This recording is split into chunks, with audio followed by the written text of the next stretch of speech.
Hey, it's Dr. Max here today with Chuck. He had his procedure last year in April. Right now it's 12 months after, and you can see the actual result. As you can see here, the hairline looks completely natural.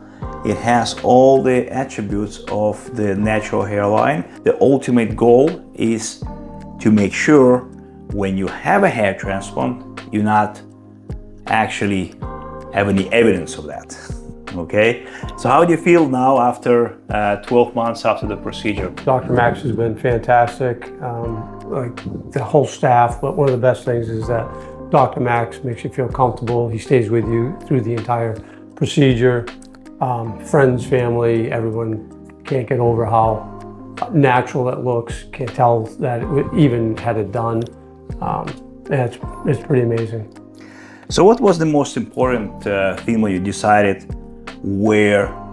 whom to trust to get your hair transplant done? That's actually, I talked to you were the third doctor that I went to when I was researching this, and it was your confidence, your realistic approach to handling it versus trying to promise something that didn't seem like it was going to be realistic.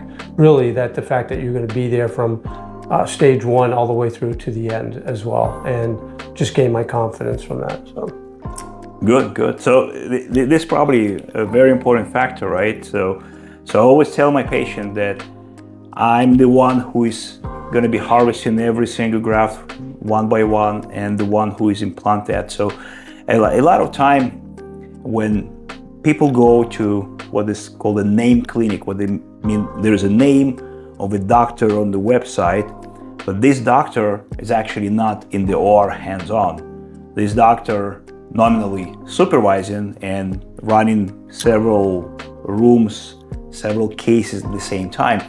The problem with this approach is that your surgery is being determined whose hands actually performing the surgery. So when you have, let's say, 5 teams of technicians working on 5 different patients, you have no idea who is actually performing your procedure. The technicians can come and go. There's no reliable way you can actually review this technician online, right? So it becomes a big gamble. So always when you do research, make sure that the doctor who is going to perform your surgery, it has all the qualifications.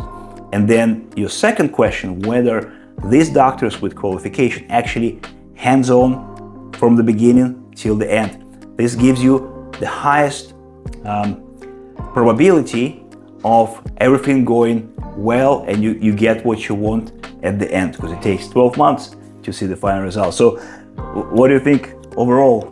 Yeah, impressive. So I think it's under-promise and over-delivered, and that's one of the rare opportunities that you get. So again, just everything was being done on a very realistic, and I didn't have incredible hopes about it, but the results were amazing. So I was just trying to keep myself in check. Your surgery did not end on the day when I placed the last graft. You actually continued to come back for hyperbaric sessions, because we want to make sure that this reintegration process, which is critical within the first 7 days, we provide all the optimal environment like oxygens to stimulate neovascularization, creation of new blood vessels that feeds those grafts more efficiently.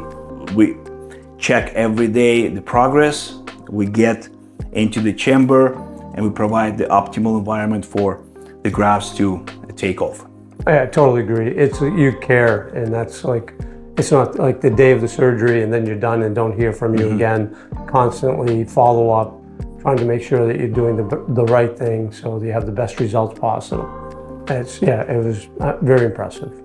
Every graft that they harvest actually counts, and it's actually growing. So the donor area is absolutely pristine condition. The recipient zones look good. So yeah, this is what we call the total success. All right, thank you so much. Thank you very much.